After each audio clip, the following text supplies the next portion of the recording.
it, fellas. Look here. Stand by. One for Sealab, two for Draw Eagle, three for Mohlvie to round out the trio. In this episode, everybody dies. Broadcasting live from inside the Power Band, this is The Blah. In this episode, everybody dies. I'm your host, Kevin, a.k.a. the Mohlvie, along with my intrepid companion, Sealab, also known as Chad. Yep. Welcome to the show, folks. This week, we are sans Jarhigo once again, as he is tied up with something. So Chad and I will be tackling the Count of Monte Cristo, a early 2000s adaptation of the book by Alexandre Dumas. Alexander Dumbass. Nice. I forgot about that. I gotta go ultra American with my You pronunciations. got it, man. Yeah, well, that's also from Shawshank, of course. Oh, yeah, fair enough. I haven't seen Yeah, I haven't seen Shawshank in a long ass time. It's come due where I need to refresh the memory. This has very Shawshanky, put the dirt in the bucket kind of vibes too. There's some elements. Yeah, definitely, dude. Well, there's the connection there is when they're, they got all the books finally for the library, the Andes project, and they're cataloging the books. And it's William Sadler that says that. He goes, Hey. The Count of Monte Cristo by Alexandre Dumas. Alexandre Dumbass. And he's like, oh, you'll like that. It's about a prison break. It's a great flick. At any rate, like I said, we're tackling the Count of Monte Cristo this week, starring Jim Caviezel, Guy Pearce, Richard Harris, Dagmara Dominchik. Who else is in this movie? Hank Cavill, bro. Henry Cavill in one of his earliest roles. We also get Freddie Jones is in this. Yeah, we got Luis Guzman. A tour de force. A tour de force indeed. Let's get into it with some high level. This is a favorite movie of Chad and mine. We've talked about this numerous times, kind of on the side. We've brought it up a bunch. Yeah, and with us having to change gears quickly because we don't have Benny this week, we just decided to do this movie. So, jump in high level, dude. Lay it on me. Well, coincidentally, I had an Audible credit recently, so I'm actually listening to the audiobook, the unabridged audiobook of this at the moment. I'm only like up to where he is in prison. Yeah. Because I think I would have read this in high school abridged. I probably didn't read it. I probably failed it because that was me in high school. But this is like a classic high school read. And I would have been familiar. We probably watched one of the 65 versions of the movie or whatever in class. Sure. They wheel the TV in with the VHS old school. Yeah. So I was familiar, and then I don't recall how I came across this. I didn't see it in the theater or anything. It was right around the time of Spy Game, 2002 or something. Everything I base on, where it is in relation to Spy Game, obviously. Of course, yeah, 100%. Yeah. And it's just a really great flick. Like, I don't know. I think my high level here is like, it's the classic revenge story. I mean, it is the most classic revenge story, kind of. And Totally. It's interesting that they took a 40-hour book and distilled it down into a couple of hours. And I think they did a good job. And like it flows well. I mean, and it's paced out well and it's acted well. And it's just like, it's kind of a lot of fun, to watch. Yeah, it's a lot of fun. The pacing is excellent. Yeah, it's got a lot going for it, and it's definitely. I think for me, it falls into the, I don't know, for lack of a better word, like a guilty pleasure watch, where it's just like, yeah, exactly. It's a guilty pleasure watch where it's just like, it's not a bad movie, and it's not one that you should be, ashamed of watching guilty pleasure style, but like it's like it fits that like, oh, this is on, I'm watching it, kind of of category of movies. And, it was fun. Yeah, this is an interesting movie. So I have never read the actual book. It's funny that you brought that up because just this morning I was like, why don't I just get this on Audible, dude? And it's pretty good. Have a listen. I mean, stuff, this is This is a classic book, which there's certain classic books that I'm like, I really should read this, not like listen to it, you know, but like Tolstoy and shit. But at the same time I was like, well, maybe I'll get the audiobook. But that being said, I think you're right. Guilty pleasure is a great way to describe it. Like, I want to get this off my chest straight away. This is not the book, okay? I think firstly, I didn't realize that this book was written in 1844. Like, I thought it was written much. Like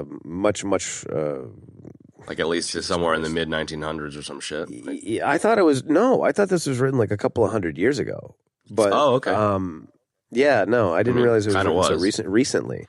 Kind of. I mean, 1840. Yeah, late 1800s. So I was thinking more like 1600s, whatever. But at any rate, I didn't realize that, and I think that this movie is like, if there was anything that deserved like the miniseries treatment, it's probably a book like this. You know what I mean? And considering that they had to abridge the actual fucking book to make it palatable for people, then there's a lot of material. Exactly. For sure. Yeah. And just to give some perspective on that to you, the listeners, like there's multiple characters, at least 3 main characters that aren't even mentioned in this movie because, I think he went, sort of the route of like what Jim Cameron would do. It's just like, just cut it out completely because there's no way you're going to make it into the movie. Yeah. And so what the point I'm driving at is that this really isn't the Count of Monte Cristo. Like this is a great movie. It's an excellent film. The score is excellent. The acting's excellent. Like the dialogue's great. Like everything they did was great.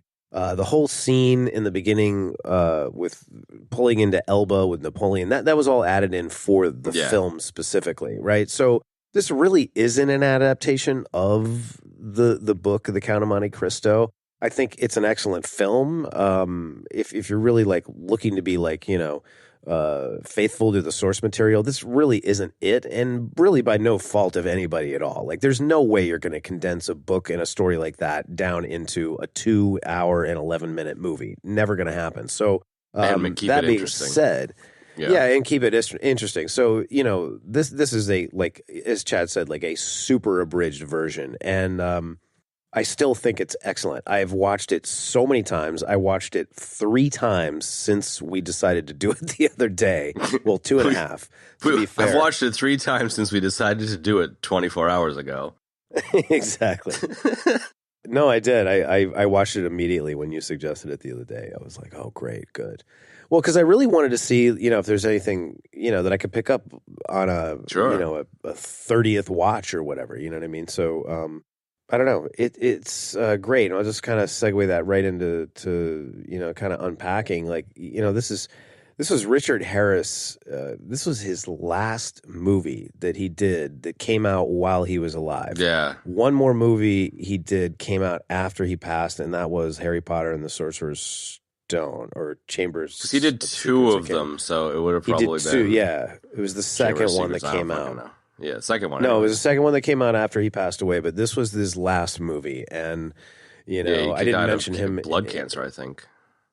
Yeah, and I didn't mention this I didn't mention his name in the opening, but like he's a huge, presence in this movie. Like the prison part with him is one of my favorite parts in the movie. So, really, really excellent. He just adds so much firepower to an already like ballistic cast. It's really, really great.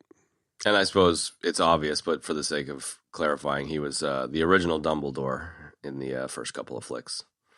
Indeed. And in this film, he plays the priest who... Fellow prisoner who teaches him... I know Kung Fu. Teaches him Kung Fu and all of his math magic and shit. Totally. It teaches him mathematics, economics, reading, writing, languages, and also sword fighting. And then, right as he's dying, he gives him the map to the treasure of Sparta. Teaches him how to dodge raindrops. Exactly. And which enables him to enact his insane revenge plan.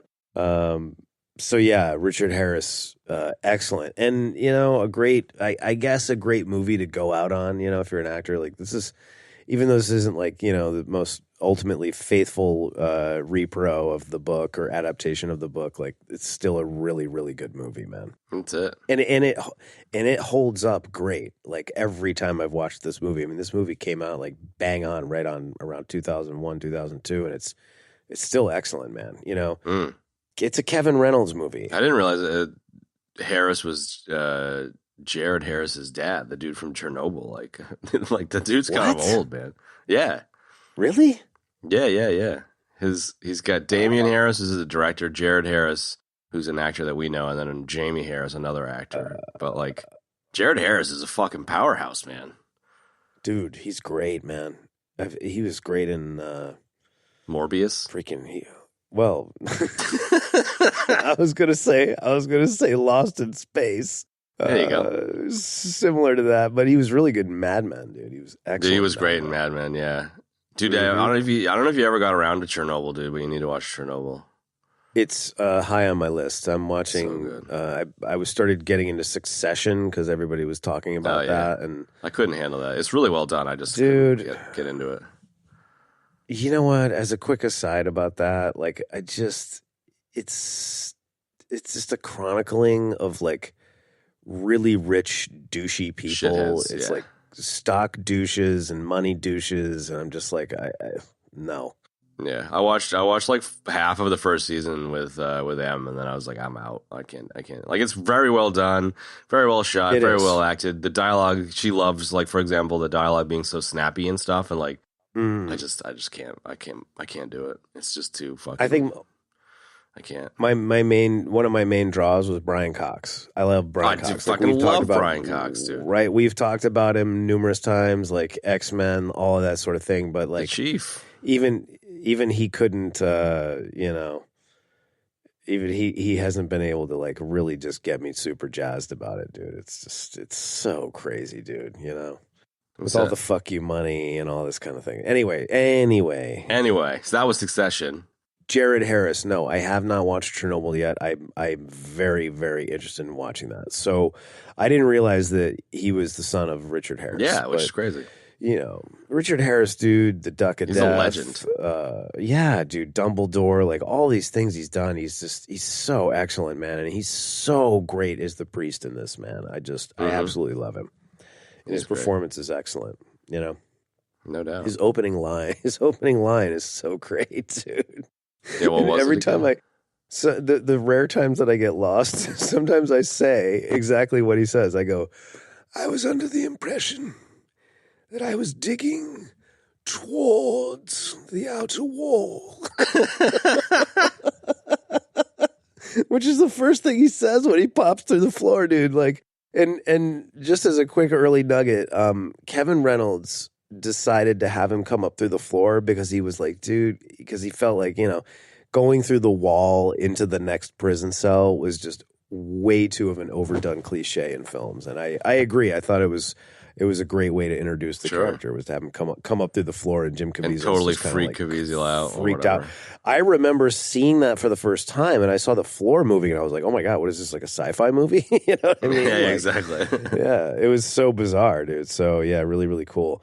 And on that note, this is a Kevin Reynolds movie, and Kevin Reynolds has famously worked with Kevin Costner on a lot of projects. He did our now beloved Waterworld. You know, he's worked on Dances with Wolves and Robin Hood, all these great movies with him, man. So Kevin Reynolds is, you know, no stranger to epic films. He's certainly no stranger to period pieces as well. Yeah. Dude. So epic film period piece kind of pedigree thing going on, man. He's got some pretty solid ones under his belt. Yeah, I agree. And I think this is another great one as a notch on the belt. He does a really good job with it, you know, in terms of really just bringing that period of time to life, man. That you know, the 100 days time of Napoleon, and you know, you're there, you can feel it. You get sucked right in. You know, it's great. Yeah, for sure. I definitely I'm imagining people are hearing this, but I got a bit of a flu going on, so like last night was kind of like the worst of it. So I was watching this like super fucking hopped up on anti-booger drugs and shit. So it wasn't the best headspace, you know? Like, yeah, I definitely like wish that I had, watched it sober, but I was very like, oh God. Because like it's like I don't know, the feeling that I get watching this is just such a like a happy place movie, you know? It's like just like I fucking love this comfort movie. And I didn't really have that last night because I was so uncomfortable, being sick. And I don't know, I'm curious your feeling here because like kind of like the Home Alone tricks and traps being. I remember that being like the middle fucking hour of the movie, but it's actually like 8 minutes. Like I remember the revenge stuff being like so much more of this movie, and it's really quite quick. It is at the end. Like he finds the treasure, and it's just like boom, boom, boom. Like over the course of like 30 minutes or something, and that was interesting. I hadn't really experienced that or noticed that. That's a good point. I had a similar experience. This is kind of like at least a once a year watch for me, if not a couple times. And I don't remember the last time I actually sat and watched it. And as I went through it, I had to kind of watch it in chunks over the last 2 days, but I did feel the same way. I was like, I even tonight, I rewatched like, half the movie and I was like, man, I remember the prison part being longer, but it's really not. And I felt the same way about the revenge part too. I was like, I feel like this was longer, but it's really not. And it's very sort of, but this is my perception of it. I don't know if this is the way he actually designed it, but it's very compartmentalized. Like he very carefully chose what to focus on, and I think he had to. Yeah. Just because the book is so rich and so long, there's just so much material there. So it's like, you have the beginning, which kind of sets up the whole thing for the betrayal, then Chateau d'If, then the escape, then the treasure, then the revenge, right? Yeah. Like if I had to really sort of break it down into its most sort of basic outline form, right? And, the pacing in the movie is really excellent. Like it moves along at an excellent pace, even when we're doing like the slower parts, the tender moments, like when he's on the rocks with Mercedes in the beginning, and they're talking about the future and all that, and the string is the ring and all that kind of thing. Like the pacing is still excellent in the movie, but yeah, I felt the same exact way. I was like, God, I remember this being longer, but it's not. Like the prison part to me just always felt like an hour, and it's not, man. It did. I actually found that the prison was about right here, but I mean, like I'm not saying you're wrong, but the revenge, but the revenge, to me, same thing, same, yeah. No. They both felt longer to me, but they weren't. Just to comment on the prison thing a little bit, like I thought it's obvious, I guess, and maybe a little cliche, but clever. Where there wasn't like a fucking stupid bit of French text at the bottom that's like 7 years later. It's just like he's got a crazy beard now. So like I like that they had the like different levels of beardosity is the way that he's been there for fucking ages, and they do drop some shit here and there, about how long that he had been there, but I kind of liked how clever that was. Yeah, I did too. You definitely have to suspend disbelief with the accents because the three main characters are French. But like I was noticing tonight, like I mean, this is such a throwaway comment, but I'll say it anyway. It's like all the prison guards are like these like Cockney English guys. I was like, what is up with this dude? And then you got Michael Wincott who's just like, like I mean, no cigarette. Yeah, exactly. I'm gonna get smoking another bag of smokes. He's so good. I love his character in this so hard, dude. Yeah, let's. I love the trope of, but I'm an innocent man. He's like, I know.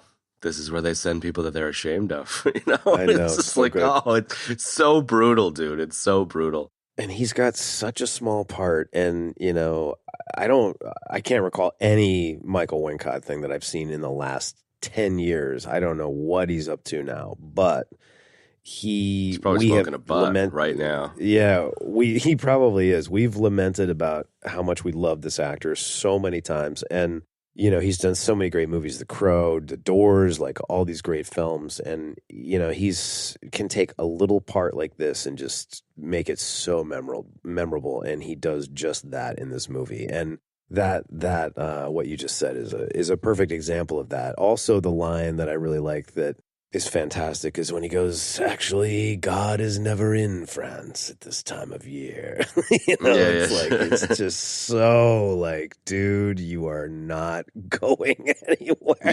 Yeah, I'll make a wager with you. If God shows up, I'll stop.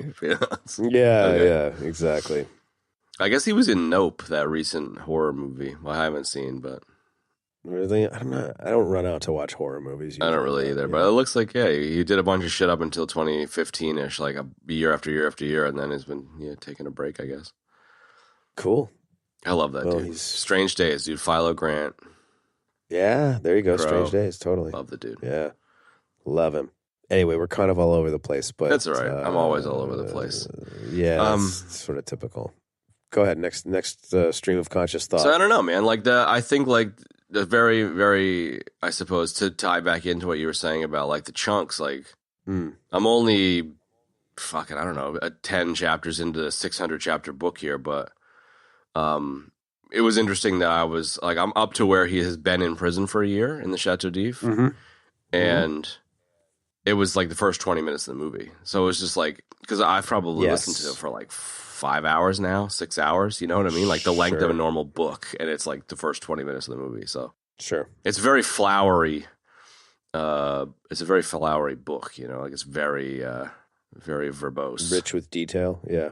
It's not Tolkien. It's not like, and the buttercups on the mount were glistening in the fucking scintillating moonlight. It's like, all right, dude, Yeah, right. The symbol will or whatever. Totally. Yeah. I mean, I enjoyed The Lord of the Rings when I read it, but like, it's very like that's fucking flowery shit, dude. Sure. I mean, that's the problem that I have with a lot of the classics. Is just like, I get impatient, which is kind of it's me. It's not the classics' fault. It's my fault. I just don't have the patience sometimes. Well, it's also time, Chad. But like this story is just so universal. Yeah, and it's time. But like with the audiobook thing makes that a lot easier because I can just do the dishes and True, but which is kind of cool. If you think about, Tolkien, like just those two examples, like this and Tolkien, like the books, like when those came out, dude, there was no TV. There was none of that. So reading a good book with such incredible descriptive detail, that was it. And that really, really like transported you to that world, and I think that's a really cool thing, It's like, so it's really just a matter of time and generations, I think, is what you're talking about. And cat videos. And cat videos, totally. Or fail videos. That too. But I don't know, man. Or I just, yeah. Or Carrot Top videos? Yeah, totally. He's I was going to say Karen. No, I was saying Karen videos. Oh, Jesus, yeah. Right? I can't handle those. I know. Anyway. It's funny that this is a feel-good flick because it's like the least feel-good story ever. It's like a dude gets fucked so hard that he like... It's like, I don't know, like ultimate revenge shit. It is a feel-good movie for me. It's also a comfort food movie for me. And a guilty pleasure movie, I guess you could say. But it's also like the revenge story it's so complete and so detailed how he goes about the revenge. And then he gets the revenge, dude, and gets everything in the end, at least in the movie. I'm not commenting on what exactly happens in the book, but and that is very satisfying. And that's one of the very satisfying things about this movie because they set up all of the bowling pins, right? And he just gets fucked so hard. And then like when he enacts his revenge, dude, it is just, you're just like, yes, dude. Yeah. So gratifying. It's very satisfying, man. Very satisfying. Yeah, that's true. That's true. Right? It reminds me a little bit of like, I think we've talked about it a little bit here and there, considering we've done so many of these goddamn episodes. But I remember hearing someone talking about sports and how sports is something that people obsess about because in a couple of hours, you know the outcome. Like you get the closure. About that. Yeah. And like if you're a farmer and you don't know if your fucking season's going to be good and you got to wait a bunch of months and work a bunch of hours to know whether you're screwed or not, like a sports game is great because you know exactly what's, in 2 hours you got the outcome and you can be like happy or sad or whatever. And I feel like 100%. The fact that it all ties up so neatly here is pleasurable, like you're just like, yes, he got fucking everything and he got his revenge. Yeah. I don't know, because like it's like the tropiest thing in movies is, you know, the guy gets the girl or whatever, but it's not. I know I'm wrong here, but I'm going to say it anyways. It's like normally I don't think of it as like the guy gets the girl and the revenge. Usually it's like he has to pick one, and usually it's like the hero is noble enough to let go of the revenge and get the girl because he's grown as a person. But instead he's just like, no, fuck you, dude. I'm going to get my revenge and the girl and the kid and fuck you. You know, it's just so and he has the growth as well. And he has the growth as well. You know, it's at like the all end, of the things. Like he finds God again. He does right by the priest. Like he does all of that. You know, like that's what's so gratifying about this story, man. You know, and it's like when you really like, as I'm listening to us talk about it, it's like, man, I can't believe they crammed all of that shit in this 2-hour movie and made it like cohesive. Pretty tight. And that's it's a testament to Kevin Reynolds and his directing and the script writers as well, man. Because that's a really hard task to tackle, man. You know, taking a classic story like this, dude, and being like, okay, how do we make it good? You know, like, it's impressive. It's really impressive. And one of the bigger changes, which I think works in the movie's favor, is Fernand and Edmond are not friends. So like in the movie, they're besties, and so that I think the rivalry there works well to the film and keeps things moving, because it's not at all that in the book. It's just like he's another dude that's into Mercedes and he doesn't really know Edmond and he fucks him over, and like it's kind of a nothing. It's more realistic. It's, you know, but it's kind of a nothing burger. And I think the fact that, you know, Fernand's a count and he's jealous and all that stuff, it really works. I mean, Guy Pearce fucking hits a home run with it too. Like he's just the smartest motherfucker in this. He is, I don't know. He's, in my opinion, one of those great Australian treasures, man. He is. No doubt. I saw this guy, the first thing I ever saw him in was LA Confidential, which is one of my top 5 all-time favorite movies. And I was just absolutely, that was the first time I saw Russell Crowe too, and I was absolutely just enraptured with the two of them, man. I didn't even know they were Australian. I thought they were both American, and I was so blown away with how great they were. So when I saw that he was in this movie, I was like, oh, perfect, man. And I had already loved Caviezel from other things, even though he hadn't really done a whole lot at this point. Not at this point, yeah. Yeah, no, Guy Pearce just totally knocks it out of the park, man. He's just like, he's a skinny guy, like physically, you know? So it just, it lends well to his weaselly nature, you know? Yeah. And he's just, you know, as to use the Irish's favorite descriptive word, he's such a little cunt. And big time. I mean, like, in the most literal sense of the way that word is used. And just the philandering and just, he's just such a wretched person, man. He's just so bad, dude. You know? He's like everything that's wrong with humanity, dude. He's kind of a caricature of it, but it works, you know? He is. The fact that he is so just on the face, shitbag, it's quite good. Yeah. And the way he talks, dude, like he has that douchey speech down like so perfectly in this movie, man, and it just works so great, dude. No doubt. Oh my God! Can I borrow your wife for the waltz? Yes. Can I steal your wife? It's so great. Of course. Yeah. Normally I'm not, like, I've said this a few times, but I'm not normally into the period piece stuff, but when done well, I'm into it, and I'm fucking well into it. It's hard not to be, dude. Like the costuming in this movie is so good, man. You know, sure, man. From the rags in the prison, dude, to all of the pomp of the, you know, the upper party class and stuff. In Marseille and Paris and in Italy, like it's just even it's like so you said, the lavish, sailors and stuff. man. Yeah. Oh my God, yeah. It's so perfect, man. Exactly, the gendarmes, like all of them, man. It's just, it's really, really, really excellent, man. They just really knocked it out of the park. And I guess he took, if I got this fact right, he took he grabbed the guy that did The Duelist. That was a Ridley Scott movie. It was also set in the same period. He did the costuming for it. And there were a lot of, I was reading Let's Make Nuggets Not Fun Again. And there's a lot of comments and nuggets about like, oh, this costume worn by this person was used in this movie, and this movie, and this movie, and this movie. And it's that's the costumes are just. I wouldn't have thought that happens often, but. Well, it does. And you just don't, nobody really talks about it a lot. And you don't really notice it. Certainly now with as many films that have come out, man. But like in theater too, like you're constantly recycling costumes, man. It makes sense. You take a piece. You have like just a big warehouse full of shit. You can go and pick stuff out. And you're like, oh, that one's good. It makes a ton of, exactly. It makes a ton of sense. And like, these costumes are so excellent. It's the same thing with like props and stuff, man. It's like they don't just throw that stuff away. Like sometimes they do, but a lot of that stuff gets saved, and costumes are a lot easier to save than certain props and stuff like that. So that was the case with like this particular like red waistcoat that Guzman wore, His costume was so great, dude. I so love that dude.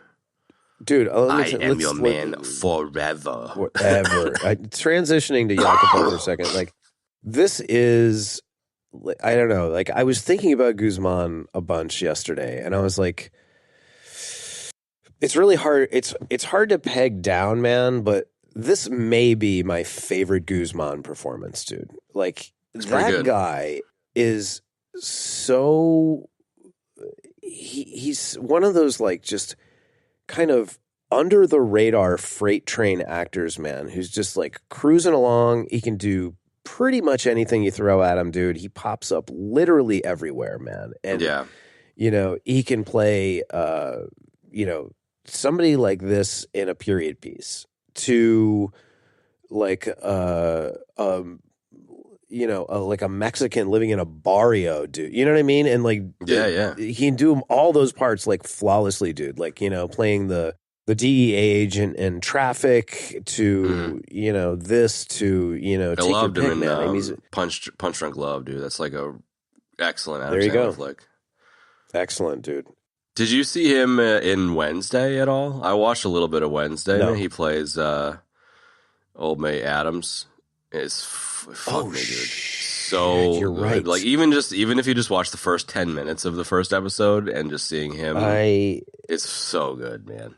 I was not interested in watching that until I saw that he was playing the lead there, and I was like, I gotta. What's the fucking? We should it. take a death for not knowing the Adams. No, I know it. It's Gomez. Gomez is his name. And what's the girl's name? Wednesday. No, the the wife.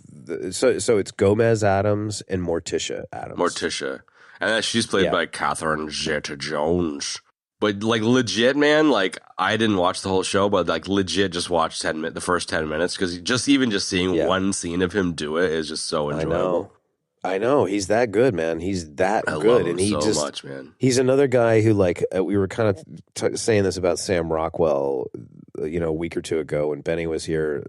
Like, Rockwell was one of those great kind of character actors that was always kind of flying under the radar. And now he's not. Like, after he did the Three Billboards movie, like, everybody's just, like, all about him. But Guzman is still that kind of under the radar guy, man. You know what I mean? Like, yeah, you don't see like a lot of marquees. It's like Luis Guzman, and like everybody's like, oh my god, I got to go see that dude. But it's like people like us that nerd out about movies, like I'll see anything that's got Guzman in it, or like if I see Guzman in a movie, I'm like, oh dude, nice, thank God. Like I know that like this guy's going to be bringing some A game and some serious acting muscle to any project, dude. So he's just excellent as Jacopo, dude. Absolutely, and his role here, there's like.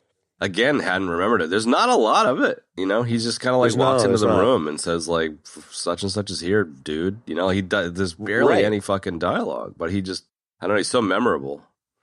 Well, it's that, and I think it's like what I said about Wincott. Like the guy is so good that he can take a role that's as small as this and make it memorable and make it so good. And like the really like my favorite part with him in the movie, I decided when I was watching it yesterday is when he puts Mercedes in the carriage and then they have the exchange and Dantes gets all pissed off, you know what I mean? And then he sends her away and he grabs Jacopo and he's like, if you ever presume to meddle with my business. And he goes, dude, I told you on the beach that I was your man for life.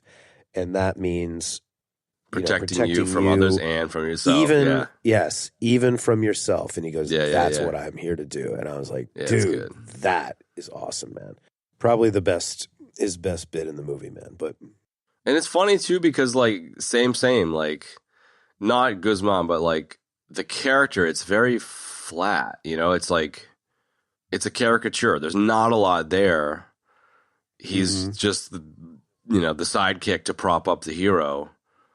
But like you don't care because it's just like he plays it so well and it fits so well into the story. And so it's another example of like you can't flesh it out into some giant thing 40-hour book. And so it's a shame that we don't get more of him, but like it works. It's exactly what you said of Cameron paring it back to its bare bones, I think I don't know if that's the right word, but I will say this, like the cool thing about his character, and I don't even know if he's in the book or not, but like I haven't gotten there yet. His character is a smuggler. So you're talking about somebody that through the nature of being a smuggler is a well-rounded, essentially world-traveled person, man. So he slides into that role of being his, sort of valet, chief I of guess you could staff say. or whatever, yeah. Exactly, like perfectly, man. He can like schmooze, like when he goes and like buys the house from the rich guy. He can do all of that, dude. And he's like, a down and dirty knife fighter. Like he can do all of that stuff, like all those smugglers are great at doing it. They're grifters, dude. You know what I mean? They have to do that kind of thing. So I don't know. I think it's a perfect sort of fit there, I don't know. Yeah. Dude, that knife fight scene in the beginning is just, I love Caviezel's like prancing up and down the beach happy, and then he stops and sits down and he's just like, I don't know, he's so confident, that he can dodge raindrops. Just like, he's the best knife fighter I've ever seen. He's like, he should probably get out more, Such a great little It is, thing. Man. And that guy, just as in a quick aside, that guy, the actor's name is J.B. Blanc, and he plays Luigi Vampa. And I've seen him in a couple of other things. He's excellent, man. I love him. He's great. And they give him the name Zatara, which, as another nugget, is, I always thought that was like Italian for driftwood. It's not. It's actually Burmese for driftwood. Yeah, right. So go figure. Speaking of worldly traveler, like you said. Right, exactly. But like, he's a very memorable character as well, dude. And I wish there was more of him in the movie, but alas, you only get what you get. Yeah, it would make a good show, man. Like it would. I kind of don't want it to be turned into a show with a whole new cast. But I would love to see this as a show back in the day. If I could go back in time and make a different decision, it would have been great to take this and turn it into like a mini or a maxi series. I would just say maybe even just the 5 buckets that you said, 5-episode mini. It'd be so cool. It's a total cul-de-sac, but friend of the show, Carl Aguilar, turned me on to Shogun, which is kind of going the rounds. Everyone's talking about, and it's a mini series, 10 episode, and fuck, it's good, dude. I'm about halfway through the new Shogun. Yeah, it's so fucking good. Really? They made some really fucking weird camera lens decisions. Like, it's super out of focus. Like, the central circle of the frame is in focus, and then everything else is out of focus because of anamorphic lenses, and it is just the fucking weirdest choice ever. But other than that, it's a really, really, really good show. And it's a good example of, like, stretching a story out into a good mini, And what is that on right now? I think it's on Stars. In Australia, it's on Disney Plus, but I don't know if it's on Disney Plus for you guys. But it's worth checking out. It's very, very, very, very Japanesey, but it's also there's a fucking blonde dude. There's like a English guy, so it's kind of like Last Samurai-esque as well. Fish out of water. It's quite good. Really interesting. Yeah, not Disney, but it's on Hulu, which is Disney. So same. There you go. Yeah, same. It's also got that guy that I love. We were joking about calling him Kaneda in John Wick in Shogun. Oh yeah, his name is Sanada, I think is his last name. Yeah. Anyway, he's great. He's a great Japanese actor, man. He's been around. He's in 47 Ronin and Mortal Kombat and all these movies. Some Yeah, he's amazing. Awesome. I mean, you would know him from Mortal Kombat, yeah. Yeah, of course. As a Mortal Kombat historian, of course. He was also in Hiroyuki Sanada is the guy's name. Yeah, he was also in great. Westworld in the Japanese section of the park. So, yeah, really cool. I'll check that out for sure, man. That looks really good. But just, I don't know. Like a well-done miniseries. We talked about Chernobyl a bit and Shogun. Yeah. Like, I think this, go back in time, this would have done well as a, 3, 4, 5-parter. Well, that just the thing about Shogun, if you don't know this was a miniseries back in the 80s. So I just read a great article. I read those articles on MSN or MS or whatever, Microsoft. Yeah, sure. On my my landing page there when I open the browser or a new tab, and it's there's always these 25 movies that blah blah blah, right? So they did one that caught my eye. It was like the 15 best miniseries of all time, and there was a bunch of HBO ones. I'm pretty sure Chernobyl was in there, but Shogun, the original Shogun from the 80s, was in there. Like that was a massive miniseries, man. So this is not familiar. Essentially, it's a remake of it, but it's a classic, dude. Yeah, it's a major classic. Yeah, that was a big deal. I remember that being a big deal. Yeah, totally. Anyway, earlier on, I was going to talk about the Edmund, and I think please let's talk about him. Maybe charming isn't the right word, but his naivete and stupidity in the beginning is kind of, I don't know. It just immediately sets you up to have sympathy for the guy. Totally. The can't read and write stuff I thought was interesting, which I think is quite different from the book. But he's just such a kind-hearted fisherman, you know what I mean? It's yeah. And he just gets fucked so hard, so fast by Danglars and Fernand. It's something, man. It is, and the transformation that we see in the prison. And once he gets the gold, it's there, dude. You see that transformation, and it's fantastic, dude. And he just turns into he's so hard. He's so great. He's at playing Liam the Neeson nobleman by the end of it. Yeah, and being hard, totally. Particular set of skills, totally. Yeah, exactly. Did you ever read, or you probably watched the old school Papillon? No. The old Steve McQueen, Dustin Hoffman flick from the 70s. You need to read that one, dude. It is. I know that movie. So up your fucking alley. It's very, very, very similar to this in a way. It's prison escape kind of stuff. I would grab that on Audible before I grab this. It's just really interesting and really entertaining. Really? Yeah, it's really good. Check it out. Jot that down on my notes here. Very similar vibe, and it's supposed to be a true story. The dude wrote a true story of his life, but I'm willing to give the guy the benefit of the doubt. But he's definitely bullshitting a bit.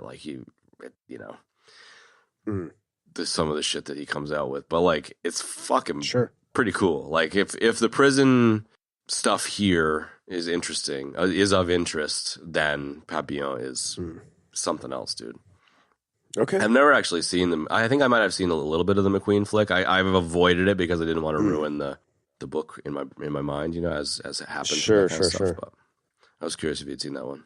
No, I haven't, but I didn't know. I'm familiar with the movie. I've seen the title come across my frame many times in the past. So I've never gotten around to watching it. I was never interested in watching it. I didn't even know what it was about actually until you just said that it was about a prison break. Yeah, so. True story, prison break. But it's just for the sake of it being a confusing ass word. It's Papillon is the French word for butterfly. So I guess the dude has a tattoo of a butterfly or something. So that's where it comes from. Oh, okay. But it's worth checking out if you haven't. I'd probably. I haven't seen the flick, but I'd very highly recommend the book. I was in India. Traveling around with my girlfriend at the time, and when you're traveling in a place like that that's not English speaking, you just randomly stumble across books, and I just stumbled across it, chucked it in my backpack, and read it while I was traveling. It was fucking so good, dude. Wow, dude. Okay, I'll definitely check that out, dude. I love a great prison break story, dude. And that sounds like a great one. It's considered the great prison break story. It's very different than a normal prison break story because it's he ends up in a place like Chateau d'If, and then so it's a really interesting old school prison kind of story. Well, there you have it, folks. Check that out, Papillon. I'm going to check it out. Also, if you're interested in more great prison break movies, of course, Shawshank Redemption is one of the greatest. And then also a Clint Eastwood movie, Escape from Alcatraz, is I need to watch that one. Man. If you haven't seen it, watch it. It's great. My dad was visiting and we watched like 6 Eastwood flicks. My dad's like obsessed with Eastwood as a grumpy old fuck movies. Wow. We watched a whole bunch of them. Like The Mule, the one where he's a drug smuggler. They're actually pretty good. Wow. What is that? What is that movie? I saw a clip from it recently. Gran Torino, dude. Yeah, El Camino. Yeah, Gran Torino. Yeah. El Camino is the... Gran Torino is pretty heavy duty, man. Yeah. He's such a racist fuck in the movie, dude. It's crazy. It's a good one, next to Koreans. Yeah, it's good. So we were just kind of banging around talking about various different... Kind of the prison breaky stuff. Well, we were talking about that, but before that, we were kind of just banging around through the cast. Talking about who's there, who we love. Your buddy from Judge Dredd was in it. Christopher Adamson. Wait, what? The robot dude from Judge Dredd. Mean Machine, the cybernetic dude. He was the wait a sec. He was Danglars. He was the ship guy that fucked Dantes over. Wait, now I'm hyper focused on who he was in Judge Dredd. Which Judge Dredd? The good one or the Stallone one? The shitty one. The Stallone one. So Stallone one where they're in the house and he's like, let's get him, Pa, that scene. And there's the robot dude. He's the robot dude. I think we talked about it when we did it. I don't remember that, dude, but I didn't see that when I looked him up, but I was like, God, why is this? It's driving me crazy. This Danglars guy is I know him from somewhere. And turns out he's the barman at the beginning of Hitchhiker's Guide to the Galaxy, dude. Oh, fucking! There's a little nugget for sure, dude. That's a little nuggy, dude. So they go in and he orders the 3 pints of bitters. Dude, I love. And then he's Hitchhiker's like, oh yeah, Guide, man. He's like, oh yeah, the world's gonna end, and the barman just goes, so should we put paper bag over our heads or something? That's it, dude. I love it. It's so funny. Oh my god. That's another one that I ended up buying. This is pre-Audible. I was like, I don't know if I've ever told the story of painting my apartment in San Francisco, but we lived an hour away from a Home Depot, and we didn't have a car, and Ash was obsessed with finding the right paint color, and we put so many coats of paint on the fucking kitchen or the dining room that the room got smaller by a fucking inch. We had to go out to Home Depot. She'd pick a color. It'd be $50 for a fucking can of paint. Come back, paint the fucking thing. That's not quite right. An hour out there, it was we spent $800 fucking dollars on paint, and the whole time I had the Hitchhiker's Guide to the Galaxy audio MP3s read by Douglas Adams, and it was the only thing that kept me sane during that fucking whole thing, dude. There's some copies. I actually have a copy of Adams reading all of the books if you want them, and I don't think you can really get them anymore. But it's really, it's really enjoyable. I think you shared that with us already. Maybe, I'm not sure about that though. But yeah, you throw it up again, dude. I'd love to check that out. They're pretty hard. I mean, you can get them if you dig in the bowels of the internet, but they're not really available anymore. Because it's just so great to hear him read it, as opposed to just some rando. 100%, man. I do commend the choice of Stephen Fry narrating the film because that's fair. Yeah. Perfect iconic choice. Yeah, absolutely. I love that he's the barman, dude. That's so great. Yeah, he was great, man. Really, really sinister, kind of gross dude, He was excellent, man. And I love how he gets his comeuppance. Didn't really flesh it out too much, I would have loved to have seen more of him, but it's not going to happen, I'd love to have seen more of pretty much everybody in this movie. Everybody, yeah. Simply not enough time, Series comment earlier. Yeah. Who else? Even some of these smaller characters, man, like Vilfort and Morel, and he was interesting. He seemed very familiar, but maybe it's just he's so recognizable in this. I didn't really see him in much else. I don't know. Same with Mercedes, dude. She's very iconic. I did see that Vilfort played the weird Jarvis dude from Tron Legacy. He's the dude, one of the bald fucking blacklit weird Tron people in the bar where Daft Punk is playing, I think. Really? So like it just randomly, like if you look at his IMDb, James Frank, you'll see the image and you'll be like, oh yeah, that weird dude with the faceplate. Yeah, that's right. But it's kind of forgettable. I didn't know that, man. I think I love that. This is such a fucking another guilty pleasure movie. That was a great movie. That soundtrack has gotten me through like, I think I had like 300 plays of that album last year at work. The whole fucking album. Tron? The Really? Tron Legacy Daft Punk soundtrack, dude. I listened to that. That's like a it's great like soundtrack, that's my dude. Get Shit Done fucking soundtrack. Oh, whoa. He played Sarek in Star Trek Discovery. Wow. Yeah, I don't remember that one. Also played Theo Galavan / Azrael in Fox's Gotham, which has been, so many people have told me that's an excellent series. Yeah. Anyway, yeah, he's very familiar, dude. He's got a nice little douchey quality going on. This little douchebag curly haircut here. He was very punchable. Yeah. Very punchable, dude. Very punchable. Yeah. But yeah, Mercedes, I think, is one. Like she's okay. Yeah, she's Dagmara fucking stunning, chick, man. dude. Holy shit, she's a stunner. Absolutely stunning. Well, she's actually the wife of Patrick Wilson, who played Night Owl in Watchmen. He was right. in Aquaman. He's been in so many movies, dude. He's great. He's one of my favorites. And he is great. Yeah, those two are married, and she actually.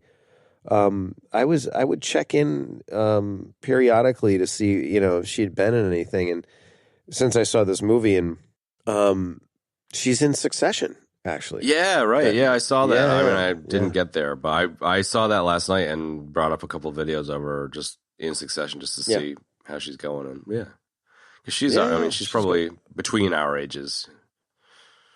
100%. She's amazing. 76. Yeah, she's in the movie Rockstar. She's been in a bunch of stuff, but yeah. Again, there's not a lot. Sure. Like, I mean, she does have a lot more, but yet not in this movie than the other cast members. But it's kind of also barely a role. The only people that really have a role are, Fernand and Edmond. Really, like everyone else is very, very, very small. Yeah, but she's, again, she's super capable, man. And totally. I could never figure out why she was not in more stuff after this movie, man, because she's absolutely gorgeous to boot. But she does a really, really great job with that part, dude. You're right. It's like the Cavill part, like Guzman. It's smaller, Harris too, but they all do such wonderful work with those little parts, man. So, she was fantastic, man. Loved her. It kind of makes sense that Cavill didn't really have a big role because he's like the kid, in the movie. But dude, he's like 5, I know. But his role was similar in size to hers, like I don't know. Yeah, it was a little different and memorable, man. I always I always thought he was, especially with that chin that he has. You know what I mean? Totally. I was like, fucking carved granite with that chin. Right, totally. And then I think whatever he did first that was big. I don't know if it was Superman in 2013 or what, but I was like, why do I know that face? And then I figured it out. I was like, oh my God, he's Albert, dude, from Monte Cristo. So yeah, dude. Yeah, really, really, and he nails it, man. As a kid, literal kid in this movie, like he does a really good job. So yeah, I don't know. I'm a big fan of his. Huge fan of Cavill. Yeah, huge fan. This is a kind of a weird bits or bob, but I really enjoyed the manic laughter. So there's like Caviezel on the beach being like, and like prancing around, and then later Jacopo, when they find the treasures, like throwing coins and just fucking so excited, dude. I don't know. I just really enjoyed their delight. They just really went over the top with it. There's a lot of great reactions like that. Like when he first meets Richard Harris and the discussion turns towards God, and he goes, there's, 1,832 stones in this room. Yes. And Richard Harris goes, but have you named them yet? He does this. His reaction is similarly strange. So he's good. like, I love it, dude. The 7,417 stones. It's perfect. That's great dialogue there, man, because it really just hammers home the despair. It's just 100%, dude. So good. I think one of the things I noticed, and I wasn't always sure if I heard it right, and I made sure I was really listening this afternoon when I was watching the prison part again, and I was like, did he really just say that? And so at one point, as they're going through their whole routine of like, digging during the day and all of that kind of thing, he's like taking the toilet bucket over to the slot in the door, and you can hear one of the guards say, "Lights out." And I'm like, really? Lights out? Dude, I was like, bro, it's like the 1500s, man. There are no lights. Nobody has candles. In fact, Richard Harris's room seems to have a chair and a table, and that's rat fat candle in a skull. Yeah, right? And that's like lavish, dude, because looking at Dantez's cell, he doesn't have his chair, he doesn't have a bed, he doesn't have a table, there's nothing in there. So I don't know, I always found that really odd. That's funny. We do I got two things here, bits and bobsy. One is Freddie Jones. I think we mentioned him. He plays Villefort's father, the Napoleon, the Bonapartist. Yes, and he is better known as Toofer Hawat in the original 100% Dune. So on a twofer, we have to mention the twofer. Of course, and he was also in Krull, which we did as well. Yeah, Go ahead. Yeah. And so almost missing him and almost not remembering him being death worthy. I do want to announce that I want to discuss this with you. I think we need a death from last week where we were talking about Red 3 being like the sickest stash in Star Wars, and there were no other stashes in Star Wars, and like we missed the super obvious Lando, which I suppose if you really want to get on a technicality, he wasn't in Star Wars, but like that's a pretty huge oversight, I think. Yeah, that is a massive oversight. And no, he wasn't technically in the first movie, but he was in the first 3 movies. So, I mean, like, I feel bad. I need to announce to the class that we deserve a death for that one. No. I'm going to hang on 1 second. Let me just tune this up. Deaths. It's pretty lame. So, you can't forget fucking Lando, dude. Come on. No, I agree, dude. I'm going to put that as a posthumous death. And then there's Nien Nub or whatever, the guy that's faces a mustache. I don't know if that counts. Possibly. It doesn't really, but Lando counts. Yeah, that definitely counts, dude. Mustache. Lando mustache death. Yeah, that's got to be. Okay. But yeah, dude. Twofer was in this one. Yeah, Twofer's great. And I didn't realize it was him, dude. It was the costuming and the accent and all that stuff was so good. It didn't even register, man, until I actually looked it up. So yeah, good on them. I really enjoyed the guy that played Napoleon, man. He was excellent. I really liked that part. It was really, really great. I know it wasn't in the book. It was more of like kind of a, and it was afterthought in the book. Well, I think they had to do it in the film. That was it. Yeah, exactly. So, I really enjoyed that part. I was happy for the inclusion of it. So, and in that Napoleon space, the kings and pawns stuff was an interesting thread throughout too. Exactly, because it tied right in with their whole chess piece thing, which was very cool. Which also I'm hoping is in the book, but I have no idea, and we'll find out. I know. Now I'm really curious to read that book as well, or listen to that book. I'll report back. What else? Bits, Bob, nuggets, what you got? Tons. Really? Go for it. I think like the baller ass party, like he finds all the treasure and then he comes back and it's like all these like scented fucking perfumed French douchebag invitations and shit. And then he comes. Oh my God. I love that it's like acrobats and fireworks and champagne and fucking manicured lawns, and he flies down in a fucking hot air balloon and he's just like, hey. Greetings. And then just turns around and walks off, Welcome. No, that's what he just goes, greetings. Yeah, it's so funny, dude. I love it. It kind of had like a little Corbin Dallas, and it had like a little teasiness, A little bit, but it's like it's super douchey, dude. Which is I love so it. I love great. it. It was like pickup artist-ish, you know. Yeah, no, he knew exactly like Quite how funny. to rile up the douchies, dude, with that Yeah, douchey biggest attitude, party you know? of the year kind of thing. Even with somebody as boorish as myself. Yeah. Ooh. You know, That like he says that actually- later when he's what? That actually is worthy of a bitter Bob, dude. The toast. That's a good little scene. It's a great scene, man. There's a lot going on Saves there, the dude. day, shows that he's not an asshole. It does Mercedes a solid, helps Hank Cavill not feel so fucking who about his prick dad. Like, it's a great little speech, too.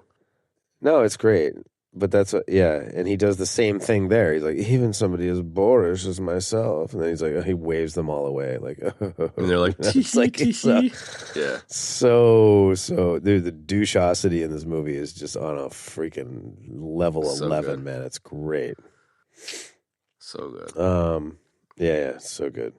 And then Revenge, the movie's over. I mean, what did you think about the end with, him finding out it's his kid and kind of the twists and fucking Shyamalan turns of Mercedes getting shot and the Japanese getting honest with you, shot man, and the sword fight in the grass, No, the Japanese getting shot was good. I did not see it coming that he was the kid was his. Back in the day, same. I was like, oh Yeah. shit, because he's about to, like, oh about snap, to take him out. Like, I'll Yeah. go through you.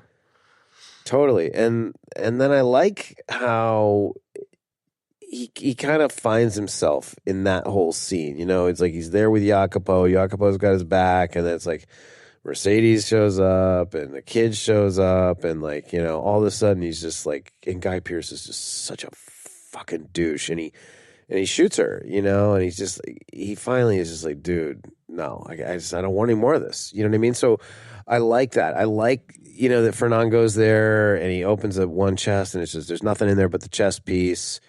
And it's just like, it's so perfect. And then he reveals himself and it's just,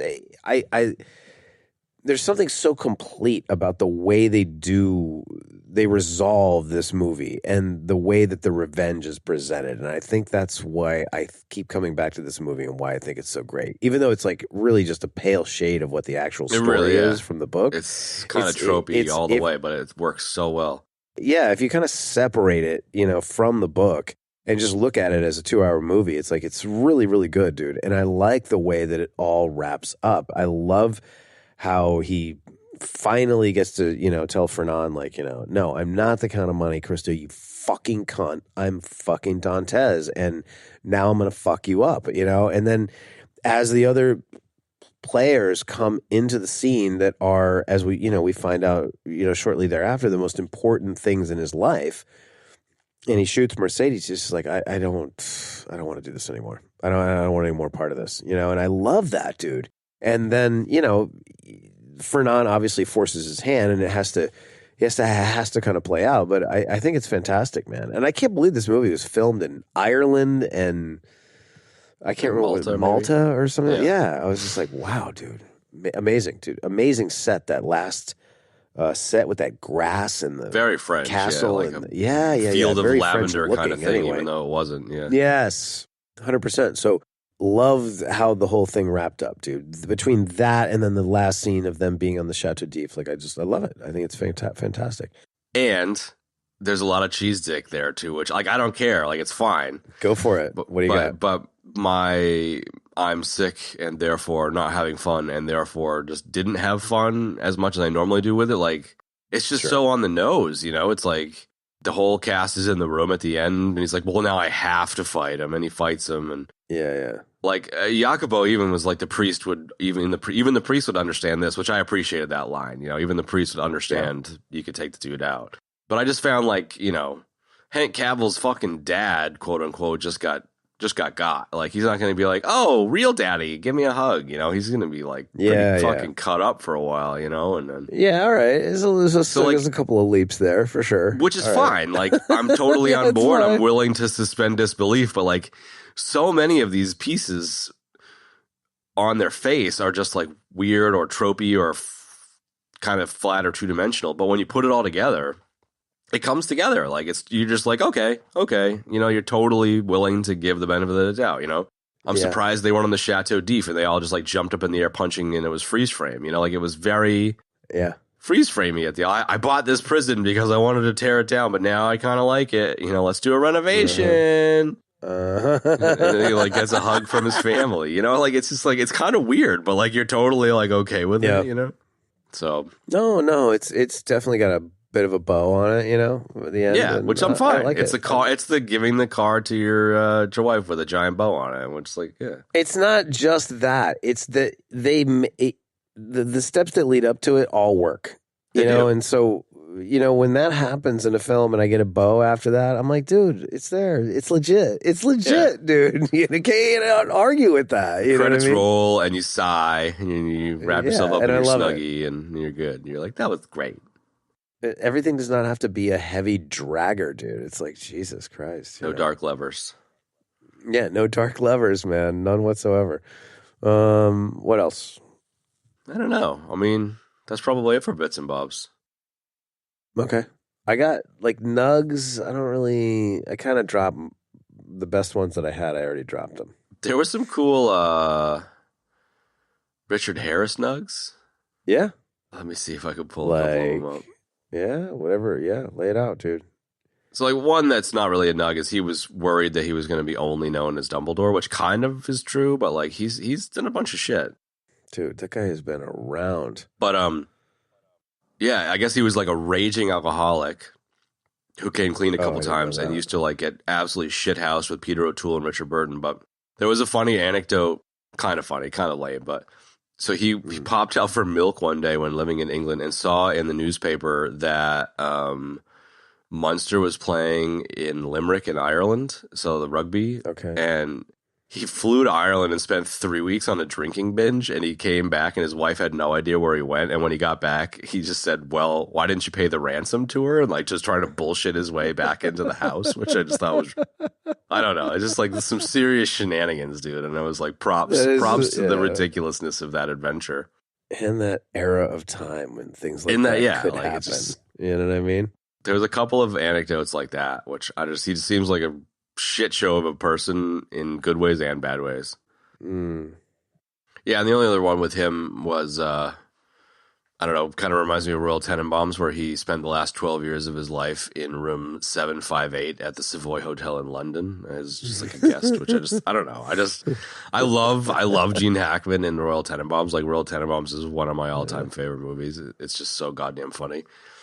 And I just love that the dude spent 12 years living in a fucking hotel. It was really funny. Yeah. It's just an old school, ridiculous. Like you could just like picture a room full of fucking ashtrays, you know what I mean? And like whiskey bottles and stuff. 100%, dude. That used to be a thing, dude. Like people would do that, you know what I mean? Yeah. Like it's funny. Yeah, it is funny. One last I don't know, it's not a nugget, but it's like a Anik nugget that we missed was Villefort's sister. Mm-hmm. Was played by Helen McCrory, which she was just an interesting little role here, or the Villefort role was interesting. Was it his wife or his sister? I always thought it was his sister. Either way, it doesn't matter. Maybe back in those days it was both. But Helen McCrory, the actor, she passed unfortunately in 2021 of breast cancer, and she was married to Winters from Band of Brothers. Really? So it's just an interesting, yeah. Wow. I didn't know that.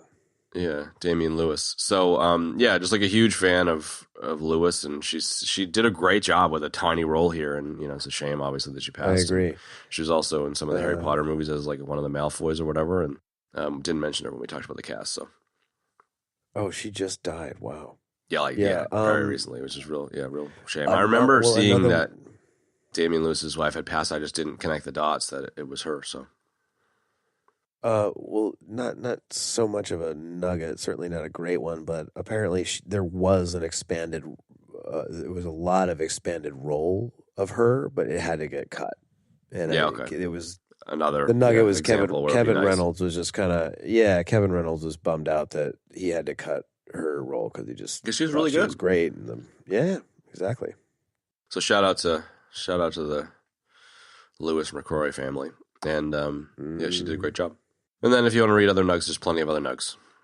Yeah, so go read them. I didn't really find a whole lot, but hey, what are you going to do? Anyway, deaths, we don't really have any except that posthumous Star Wars death, which had to be recorded happen. because that was egregious, dude. I'm surprised this Lando's- didn't like smash it at the box office. That's maybe just like a passing comment where it doubled its money, which means it broke even, which surprises me. I would have thought it would have done better, but I know, right?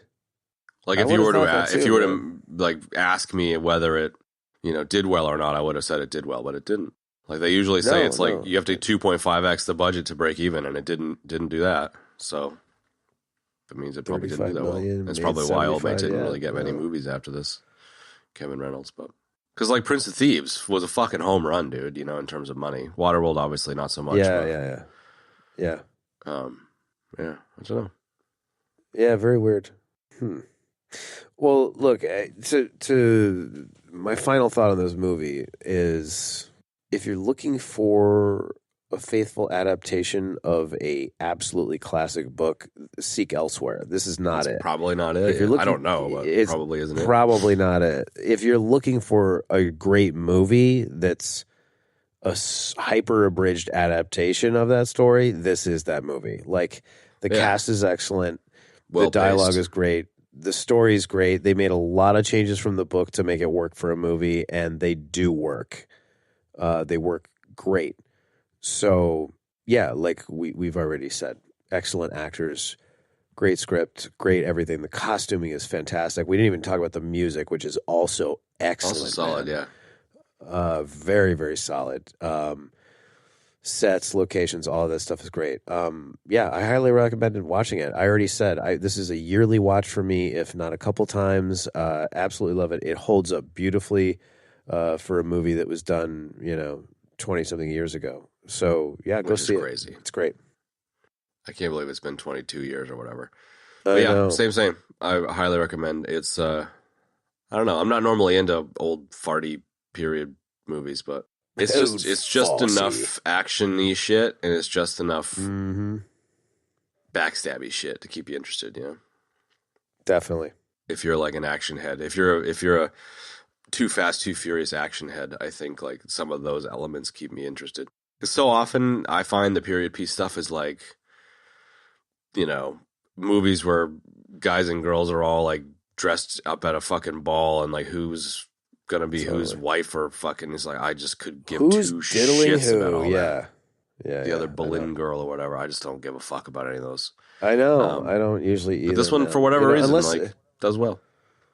Well, it's because the story's interesting, man. You know what I mean? Like, that's the thing about these, like, I've always shied away from these kind of douchey period movies that take place around this time, but, because they're all just like, It's like The Bachelor. You're just like, who's going to marry who? It's like, I don't care. Oh, God. Shoot me in the face. Totally. But this movie is great. It's got great action. It's got a great love story, dude. It's just great revenge story, great everything. It's really a very nice package, man. So You've got a nice package. yo, thanks, bro. Anyway, Worth a watch. so go see it. What are we? Watch Kev's what are we? What are we? What are we allegedly doing next week with my package? Ooh. All right, so next week, Benny proposed, maybe through a fan recommendation, I'm not sure, Never Too Young to Die, starring John Stamos, Vanity, Gene Simmons, George Lazenby, Robert England. Oh, God. What? It's a top secret agent. John Stamos is a secret agent. Like we're going to go from an espionage strength to an espionage legend here, I think. I mean, John Stamos is the most espionage-worthy actor of all time. Uncle Jesse is playing James Bond. And I'm looking forward to it.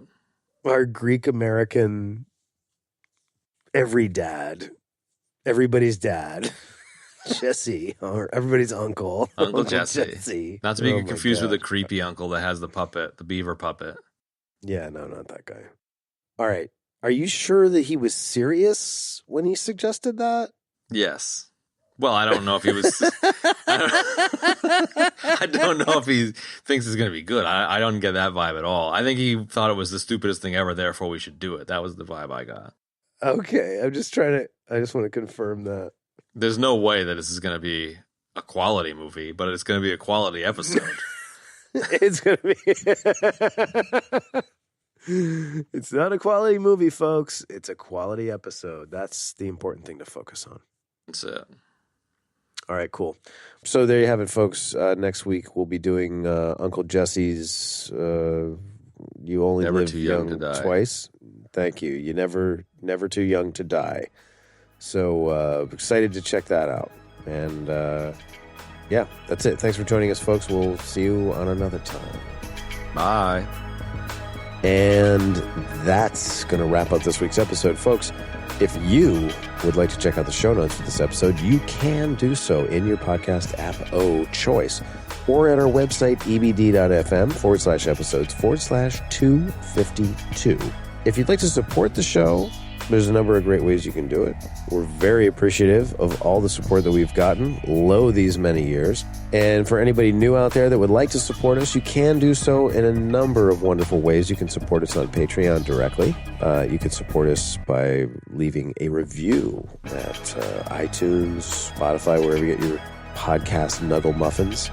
And you can also tell people to check out the show. Word of mouth is incredibly powerful, and we sure do appreciate it, so thank you. Also, if you'd like to join us on social media, we lurk and we be on Instagram, so come join in on the fun over there. And that's it. Thanks for joining us for the Count of Monte Cristo, and we'll see you next week for Never Too Young to Die. So long for now, folks. One for Sealab, two for Higo, three for Wolverine to round out the trio in this episode. Everybody dies.